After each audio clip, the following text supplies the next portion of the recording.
It's gone fine so far. I think. Let me see. I think Evan is 14 to 15. I think Austin is 13 to 15.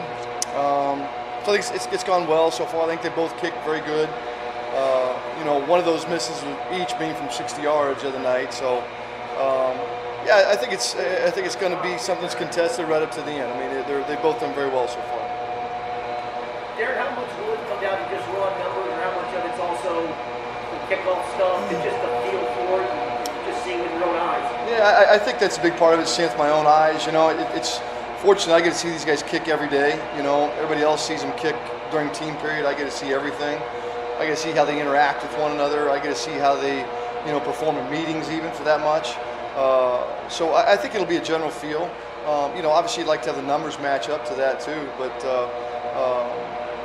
again, they're both talented guys. I think they're both going to be kicking in the league at some point, some place this season. I can't think of another team that's got 2 fifth-round kickers on their roster at one time.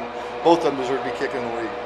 Darrin, there's obviously a lot more than just field goal kicking involved in the kicking game. Mm-hmm. How much do you evaluate the guy's ability to directional kick on kickoffs, his strength of leg, how all that plays out? Well, first I think you have to identify what can that guy do best. I mean, can he directional kick effectively? Can he not directional kick? You want to do what he can do well, and you play to his strengths. Obviously, I'm going to ask him to do those things, and that's good. That will be part of the evaluation too. But you win or lose games based on your ability to score points.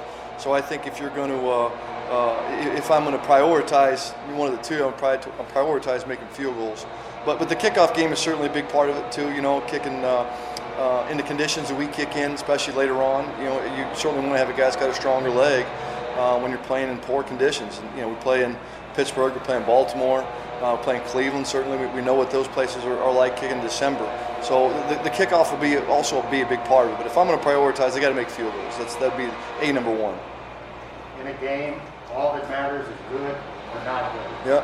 When you're watching camp, do you care if they're going down the middle or if it's right by the goalpost? I'd certainly like to have everything be striped right down the middle. But again, you're right. There are no style points. Our field goals are 18 feet. I don't care if it goes on number 1 or if it goes on number 18, as long as it goes between one of those 18. But yeah, I mean, part of that is, part of the evaluation, I think, of that feel that I was talking about is where is that ball going through? And certainly you'd like to have the ones that are, somewhere around the 7, 8, 9 mark as opposed to being somewhere outside of that. But again, as long as it's good, it really doesn't matter. Hey, Darrin, what do you think about Trent Taylor as a punt returner? How does he look so far? It's hard to yell over the Yeah, no, I'm with you. That's fine.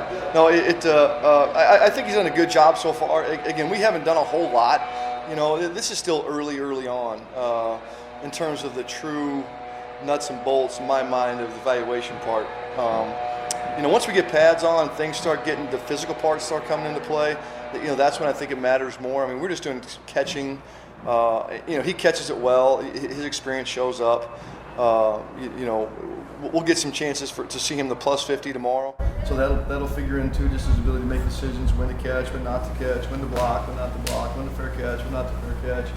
But just in terms of ball handling, which is the number one prerequisite you got to have, you got to be able to catch a ball. I think he's done really good with that. And obviously, you guys see it like I do. He's made a lot of plays too offensively, so I think he's probably getting the, a little bit of the confidence of our quarterbacks too. Is Kuka where you want him to be after what you saw him in Kansas, whatever that workout was, and now? Is he about where you would like to see him as a punt returner? Well, I don't think they're ever where you'd like to see him. I think you always want to see him way ahead of that. Am I disappointed in him? No, I'm not at all. Compared to what he was that day in Lawrence, I mean, he's come a long way. He's starting from below zero. Yeah, well, yeah, he's starting from way out there. And because he's never done it. He was a kickoff returner. He'd never done punt returns. It's a completely different set of techniques and things. So he's come along fine. He's come along nicely. Again, I think for somebody like him, though, the real test, I mean, it's really, I'll date back to Alex Erickson. I mean, Alex looked great in camp, his rookie year. He could catch the ball. There's this little Alex Erickson guy, who the hell is he? And then all of a sudden, boom, he makes a play against Minnesota. Now everybody knows who he is. And so I think that's really going to come, Pooka's big evaluation as our punt returner will be in games. How does he handle and how does he manage things in games? I can see him catch the ball all day long and went to practice, but what does he do when the real bullets are flying in games? So that'll be a big testing pool for him for big games. In regards to Darius, is it easier to maybe let him do punts as a fourth corner as opposed to if he's one of the main three guys? Yeah, well, I think that's kind of what happened a year ago, quite honestly. I wanted to be a pretty good competition a year ago. I wanted to get him directly involved and to be with an opportunity to be our punt returner a year ago. But Trey Waynes got hurt, right away out of camp, and Darius became a starter all of a sudden. And so that he had to take a back seat in that competition because we needed to protect him, for a variety of reasons.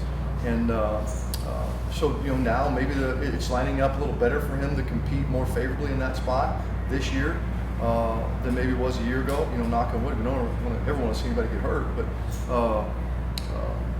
I think his opportunities may be easier for me to get to this year, maybe as they have in the past. Speaking of starters, Tyler Boyd obviously has been back there as well. Yeah. Is he more of a safety potential emergency returner? Is he in that mix for the? Yeah, I mean he's done the same thing since the day he set foot here, since the day we drafted him. He did it a bit, and but we used him a little bit in a couple preseasons as a rookie. I think it was maybe been close to the same year that Alex got here, right around then. But no, he would be a strictly an emergency guy. He means way too much to our team for me to risk that.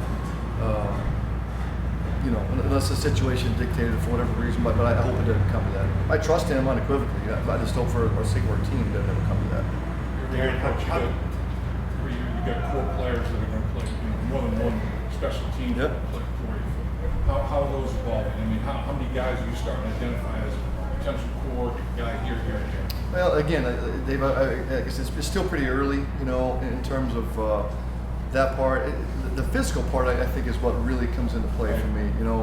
How do guys move? How do guys cover kickoffs when they have their pads on? Anybody can cover out here in shorts and skirts on, but it's a whole different deal, as you know. When they put the pads on, and now people are hitting them for real. But again, you're starting to see. I think, and I always told these guys too. It's usually the second week that the installation of what they have to learn offensively and defensively shows up, and then they can't fall behind the ball with me in the same boat, because their workload is double the rest of those guys mentally. They have to learn everything they need to know offensively, defensively. Then they have to learn every assignment they have in the kicking game too. So, I think in this area, towards the end of the week is when you'll see some of the guys that have got it figured out. It's always unique to me that some of these young guys, and I make this statement to them every year, that some of these young guys, you can impress or try to impress the importance of this stuff, importance of being great players in the kicking game from day one.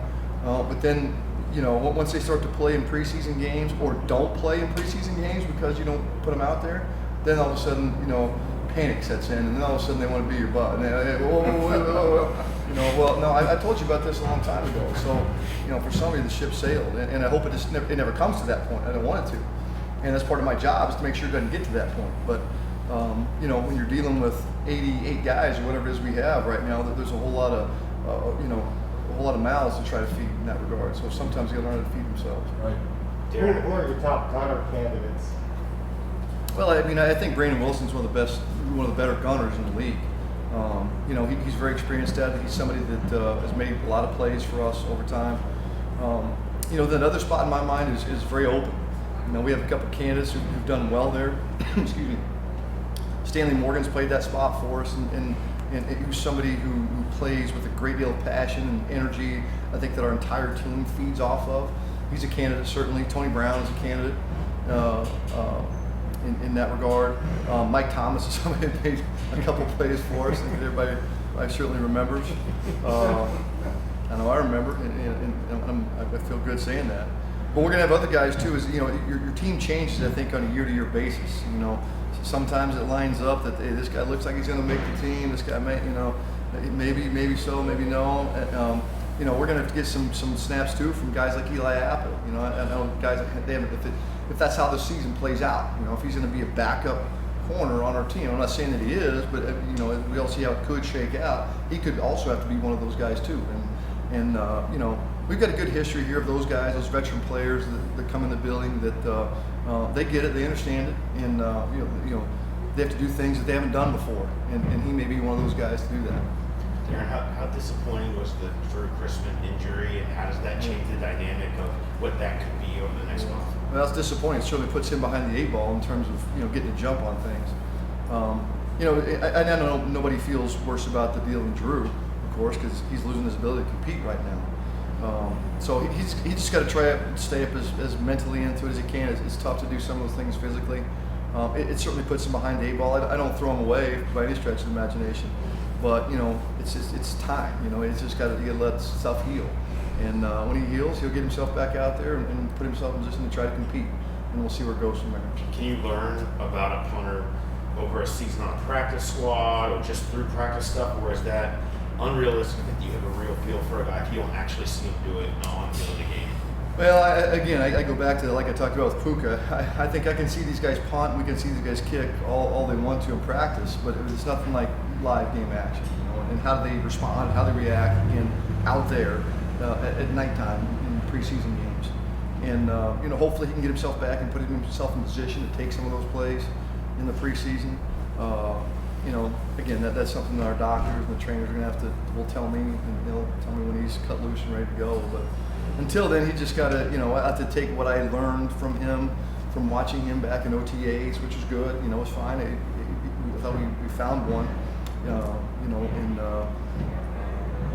it's just unfortunate he's in the position he's in right now. Second year in a row that you've lost your PP. Who are you looking to fill that role this year? Well, we got several candidates. We're rolling a bunch of them through. I spent a lot of time this offseason or through OTAs.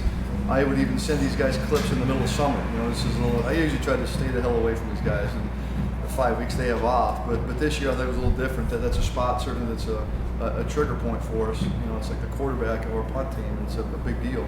So I would send the candidates that we have some edits with a little test. Hey, give me what are these protection calls here, and tell me why you would do it. Don't just give me the answer. I want to hear why. And so we get several guys.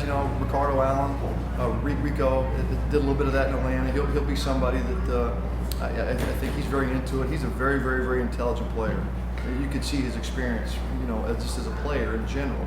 He asks a lot of questions. Hell, I think he could be a good coach one of these days. He's got that type of football mentality, football background. Akeem Davis-Gaither was really our backup a year ago doing it as a rookie. He did it for us in the Senior Bowl. He made all the protection calls too for us as a backup a year ago. And so I feel very comfortable putting him in the game. I just think he's a very effective cover player, and I don't want to lose him, at another spot too. He's got to be out there in some form or fashion. And we have Travion Williams, is a guy who's been around here for several years. Who has experience playing other spots, but again, I think the more you can cross-train these guys too to play, here's your primary spot, but you better know this spot and this spot and this spot. The more that you can have in your group, the better. And we get several guys. I'm not locked in on somebody yet. We've got a multitude of guys. You've had a great ability to develop some PPs. Who was the best you had? Who was the top two you had here? In terms of the total package, in terms of making all the calls and their ability to cover, probably Seb Perriman was probably the best one that we had. Seb was good at a lot of things, but he really understood that spot. I think Clayton did a good job too, Fedgel. He was very, very good at that part. He had to learn all the protection stuff. I think when you have an offensive guy, somebody like Sed, he understands protections from a running back standpoint, so it comes a little easier to him. I think Clayton was probably better in the coverage portion of it. Not that he couldn't make the calls, but he was better in the cover portion of it. Off the top of my head, those are probably the top two. Did you see any young guys that you could see as possibly getting? Yeah, like I said, I'm training a lot of guys. Chris Evans is another guy that we could potentially be thrown in there too. Again, he's not had a lot of experience playing the kicking game. Did not have a lot of experience in Michigan doing it, but that's something if he wants to stay here, it's something he's going to learn how to do. And he could be a candidate for that also, if he wants to stay. You hit on a big thing, position versatility. The O-line coaches talk about it, every coach talks about it. Yep. On an average basis, how many different responsibilities do you give a guy that makes your team as a big special teams contributor? How many different things do you ask him to do position-wise on an average basis? Well, I think right now they can kind of, for the most part, lock into a couple positions, or I want you to really focus on this position, especially the young guys. You know, you don't want to overload them too much. Right. You know, but then I think the important part comes in the season when you're playing with 46. You know, then they got to learn multiple spots, and because it's the chain of events, right? If you're starting, Mike linebacker goes down, now that means he transitions to this spot, then I got to get him off, and so you got to be smart at how you. I think the special teams job, coaches probably most difficult job is getting the depth chart together. And it's not just a bunch of names, but it's all the scenarios that, all right, if A happens, what's my move? You know, it's like chess a little bit. You know, if this happens, then I got to do this, and then this, and then this, and this, and this. And maybe you try to limit the number of double moves you have to make to do that. But it's a different type of question, Lap, and I can't give you a specific number. Yeah. You know, but you know, if I do know that if injuries to an offensive or defensive player during a game where they're out, you know, really the trickle down of that really affects me. I think the better handle I have on that as a coach, and the more I'm able to try to foreshadow things and practice players in different positions, you know, the easier that stuff comes. And just, you know, like it is in meetings, if I'm coaching the left tackle on the punt team, you know, I'm coaching the right tackle, but I'm listening to that too. Yeah. And the right guard and the left guard. So they're all hearing the same information. They're not just cued into their position. So the better we can understand football in general, Big picture. yeah, it becomes easier. Was number 6. Oh, go ahead. Kevin Huber's leg isn't as strong as it once was, but he's still obviously very effective. What about Clark Harris? Does he have to snap it as hard as he ever did? I'll let you tell Kevin his leg's not as strong. I'll let you tell him that.